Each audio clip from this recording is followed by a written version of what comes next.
Hi everybody, foXnoMad here, and today I want to help you travel smarter by showing you how you can spend 3 days in Guyana. So Guyana isn't the easiest country to navigate. There isn't a whole lot of information online about the country, and organizing a trip here can be a little bit tricky.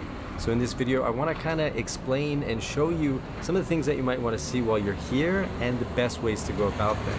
But first, if you're not already, make sure that you are subscribed to the channel, and let's get started. So we'll begin in Georgetown, since that's where most of you are going to be coming through. So flights, probably, you're going to be arriving in Georgetown, which is the capital city, and it is not a very large city. There's not a ton of things to do here, so you can plan to spend about 2 days in the city. You're going to want a guide to get around this city because it's going to be a lot easier to navigate. It's going to be a lot easier to have someone who can tell you where to go, the safe parts of the city, things to eat. Trying to arrange things is a little bit tricky. It's a lot of WhatsApp messages going back and forth, a lot of unanswered calls. It's much easier to get things done on the ground while you're here. So just keep that in mind if you're the kind of person who likes to plan things well in advance.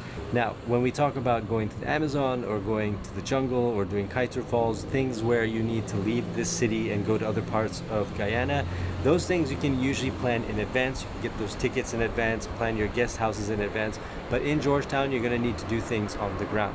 Now, there are a couple of things that you see on pretty much every online list to do here. There are two markets, the border market and Sturbeck market.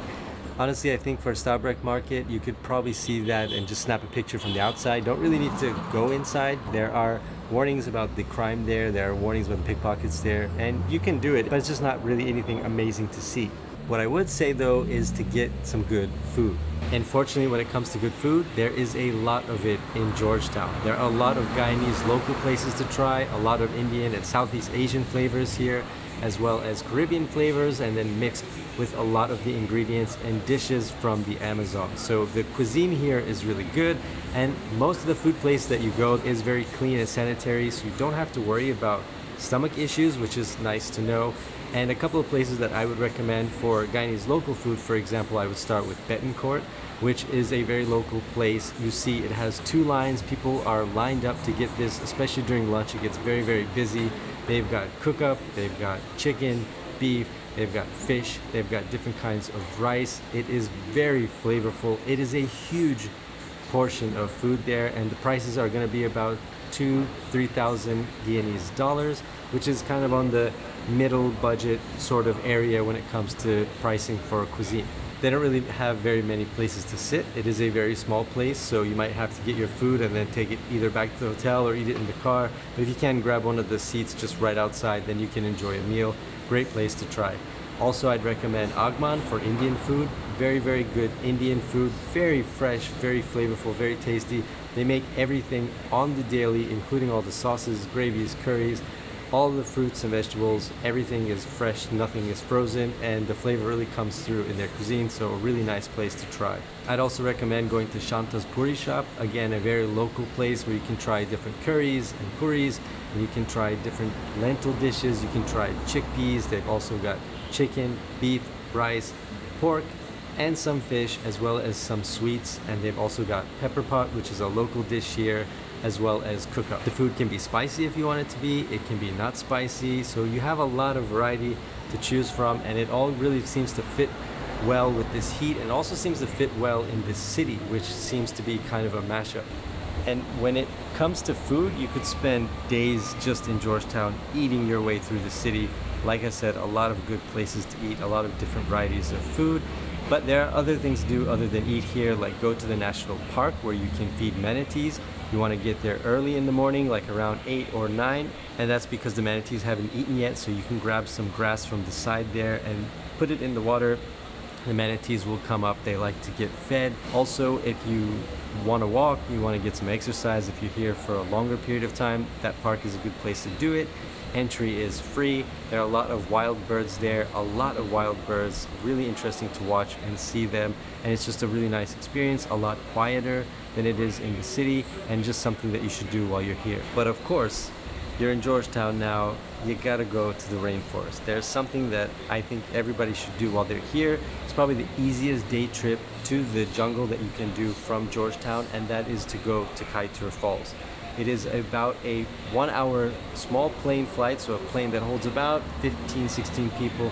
It's about 1 hour down. You'll land on a landing strip there.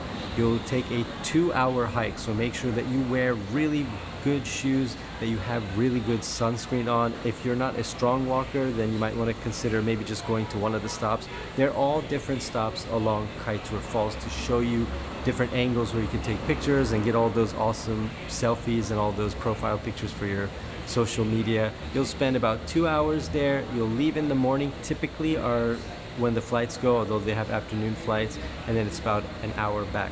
If you are queasy on planes, if you are scared of small planes, just keep that in mind and do take whatever precautions that you need to. The flight was super smooth, honestly. Like, I didn't have any problems. I've flown in a lot of different planes, and it's a very smooth flight. But if that's something that's going to make you nervous, just make sure that you're prepared for that experience.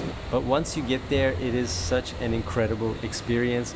Just being in the rainforest, I think, was the best part. The falls were incredible. I mean, it's one of the highest drop waterfalls pretty much anywhere in the world. It doesn't look real when you see all that water flowing over there, and the water just kind of sprinkles and evaporates as you come down. Now, you want to make sure that you book this trip in advance, because there aren't many flights that go down there. There are usually just once or twice a week, and they're hard to get on. They fill up very quickly. It's going to run you about $300 US, so you just want to make sure that you get that arranged as early as you can in the trip. But just keep in mind, you're going to need some lead time. The flights usually go on Saturday. There's usually a flight on Saturday, and there might be one during the week, like on a Thursday, and that's going to be pretty much it. And for a lot of you, that's going to be your 3 days. That's going to be your time at the restaurants. You're seeing some of the sites that are here, the national park, seeing some of the food places, and then going to Kaieteur Falls. That's going to be a nice way to spend 3 days here. You could spend more time in the jungle